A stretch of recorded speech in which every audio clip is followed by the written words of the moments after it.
My name is Nate Seeskin, and I am a program associate at the Shared Use Mobility Center.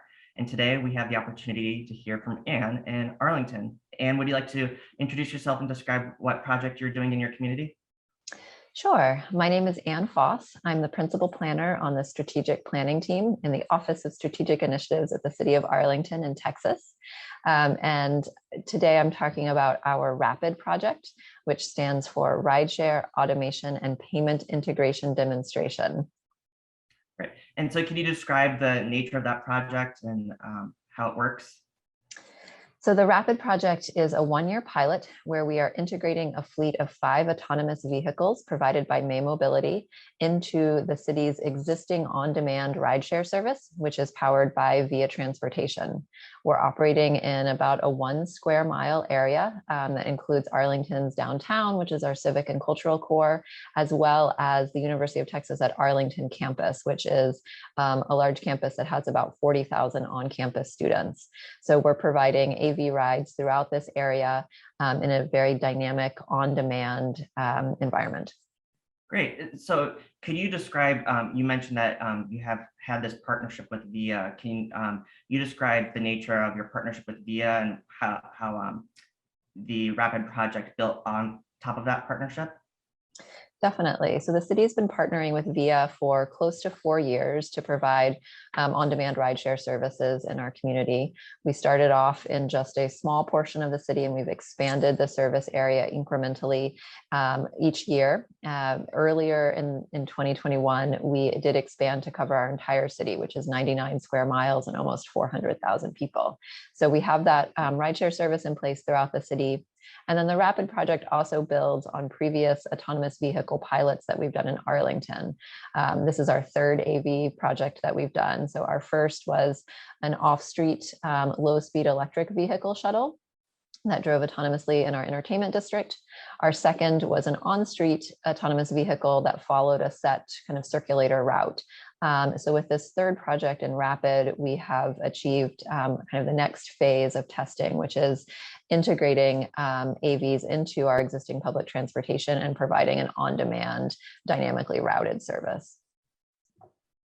Great. So for this project, you applied for and earned an IMI grant from the FTA, or the Federal Transit Administration.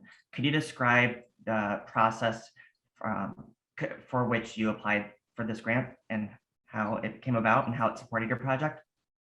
Yeah, we were really fortunate to receive the IMI grant from the FTA for this project. It's definitely enabled us to be able to do this project.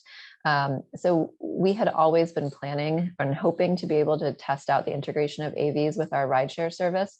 And we had been talking with all of our partners, with Via, with May Mobility, and with the University of Texas at Arlington about these ideas. So when the IMI grant was announced, it was a really good fit for our project goals. And because we had been talking about it and thinking about it with our partners, we were ready to really jump on that opportunity and move quickly through the application window. Mm-hmm. So what outcomes have you seen within the first few months or so of the Arlington RAPID project? Sure. We've been operational for about 5 months now, and we're tracking a number of kind of ridership and performance metrics really carefully, as well as some more technical aspects. So some of the things that we have been really happy to see is strong acceptance by the community. People are excited about the vehicles, excited about the program. They see them out driving around and ask questions about them. We've seen ridership start off pretty steady and then increase every month that we've been operational. And we're getting some great numbers with ridership now, with kind of return to school in the fall. So more people moving around the space.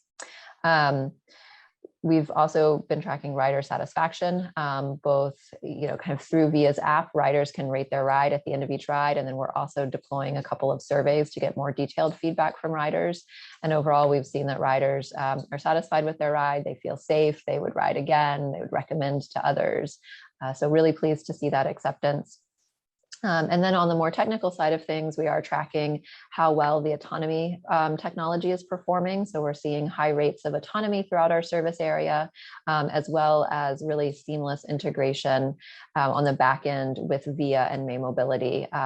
It's a complicated process, but a rider is able to book a ride through the VIA app, which then dispatches an autonomous vehicle to pick them up along the most efficient route for their ride. So it's pretty amazing technology, and all of that is going seamlessly. And on the other hand, what types of challenges have you encountered, especially since this project started in the midst of the COVID-19 pandemic? Yeah, definitely. So we did have some challenges in the buildup towards our project due to COVID. Production delays for vehicles and some of the parts that were necessary slowed things down a little bit. And then, it just made travel and coordination among all of our partners a little bit more challenging. We did build in a lot of COVID health safety measures into the pilot. So the vehicles have UVC lights that disinfect the cabin. We installed partitions between the driver and rider compartments. So a number of things like that we've done to help keep riders safe and our operators safe as well. We do still have people who are hesitant and unsure about AV technology. So we're trying to overcome that through a lot of outreach and educational opportunities. And then there are still technological limitations to autonomous vehicles. They're not able to fully drive themselves in all situations and all conditions, but our operating area is providing a lot of lessons learned for the technology. It's a pretty complex urban environment. There's stop signs, stop lights, a lot of different things that the vehicles need to navigate, a lot of pedestrians, changing conditions. So the team has really been able to learn a lot and hopefully help improve the AV technology with this deployment. And so what plans are there for Arlington Rapid throughout the remainder of the pilot period and maybe even beyond that? Sure. Well, we're set to run for a full year, so that'll go through March of 2022. We are seeing increased ridership, more utilization of our vehicles, so we're hoping to continue to promote the service and build our ridership. And then we're definitely looking for opportunities after this pilot is over. We definitely hope to continue to test out new technologies and new transportation innovations. So always looking for funding resources and opportunities. Great. Well, thank you so much, Ann. This is a really great overview of a really innovative project, and I thank you for taking the time to speak with us today. Definitely. Thanks for your interest in our project.